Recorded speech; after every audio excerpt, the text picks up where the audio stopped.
Hey guys, salut mes amis och hallå gubbar. I'm about to put my neck on the line and give you 5 reasons why CSGO might just be the worst game ever made. Brace yourselves, this is going to get heated. And before you rush to the comments, I strongly urge you to hear me out fully. This is a tough video to make because I know a lot of people might not agree. Number 1, CSGO is not a pick up and play game. It's like being thrown into the deep end of the pool without any swimming lessons. What I'm saying is the skill ceiling is very high, and that can be a problem for many new players. Just imagine how much you have to learn as a new player. It's a lot. It might have even scared me if I was late into the game. Number 2, CSGO is infamous for its aggressive and abusive community, and you could say that there's nothing to do against it. CSGO players can be so ruthless and unkind that it makes you want to leave competitive gaming for good. The verbal abuse, harassment can easily ruin the gaming experience, and some people may think that there's nothing you can do about it. Number 3, the game is riddled with cheaters. It seems like Valve's anti-cheat system is useless. You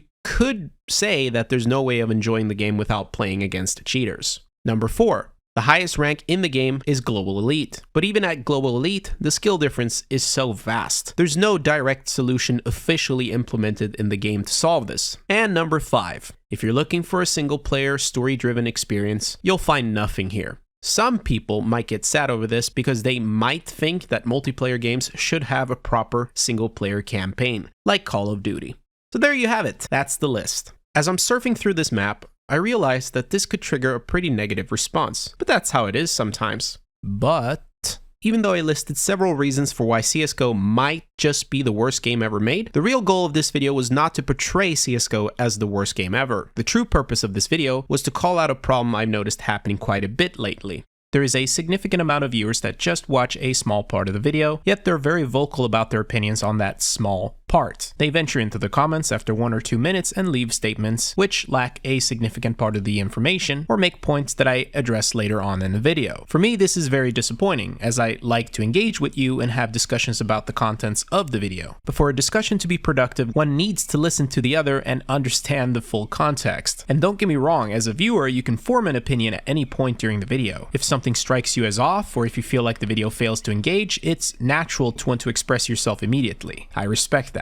But it's also important to remember that if you rush to the comments after just 2 minutes, you're missing a huge part of the conversation. In fact, everything I listed about CSGO earlier, let's put that in perspective. I love CSGO, and I think it's one of the best TAC FPS games out there. For those of you who would have been quick to criticize based on just the list that I made up for the first 2 minutes of this video, you would have missed this key information. You would have assumed that I'm only here to bash CSGO and hate on it. On number 1, I talked about the steep learning curve, and I love that the skill ceiling is high in this game. It rewards you for spending time on the game, and you get a sense of personal growth, and you can always come back to learn more even years later. On number 2, I talked about the toxic community and how some people, notice some, may think that there's nothing to do about it. I think you can do something about it, to a certain degree. If someone is annoying, you can mute them. You can even mute the enemy team. You can disable text. You can even disable the entire enemy team's chat and your own. And if you want to get rid of toxic teammates entirely, you can play with a stack. On number 3 and 4, I talked about all the cheaters in the game and the ranking disparity. Yes, both are real issues, but luckily for us, there are third-party services that handle it quite well. Are they perfect? No, of course not. Pretty sure no system is, but it's definitely a lot better. Yes, I can see that there's an issue with cheaters on Valve's official servers, but personally speaking, I haven't faced any cheaters in matchmaking for the longest time that I can remember now. This means trust factor, at least for me, is working really well. And on number 5, regarding the single player campaign, it's not really a requirement to have a single player campaign for such a simple concept as Counter-Strike. In fact, I would argue that it makes little sense. The game's competitive side has always been about playing in a multiplayer environment.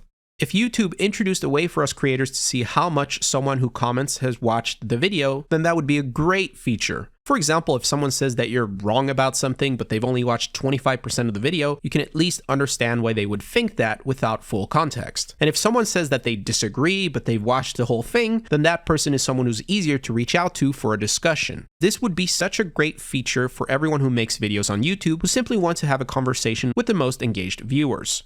Now, for the rest of you who are here, who've stayed with me to the very end, thank you. You've taken the time to hear the whole story. That's not just important for understanding a video like this one, it's a valuable approach in any aspect of life. In an era where attention spans are short, like very short, you are the people who still value patience, understanding, and nuance. You're the kind of people who actually make the community better. You're also one of the main reasons why I make these videos. I want feedback, and I want to engage with viewers like you. And for that, you have my utmost respect and gratitude. So, for you who made it till the end, what are your thoughts on CSGO compared to other similar titles? Do you think it's one of the best? And if not, which other games do it better? And remember, no game is perfect, except for Half-Life 2 and the Talos Principle.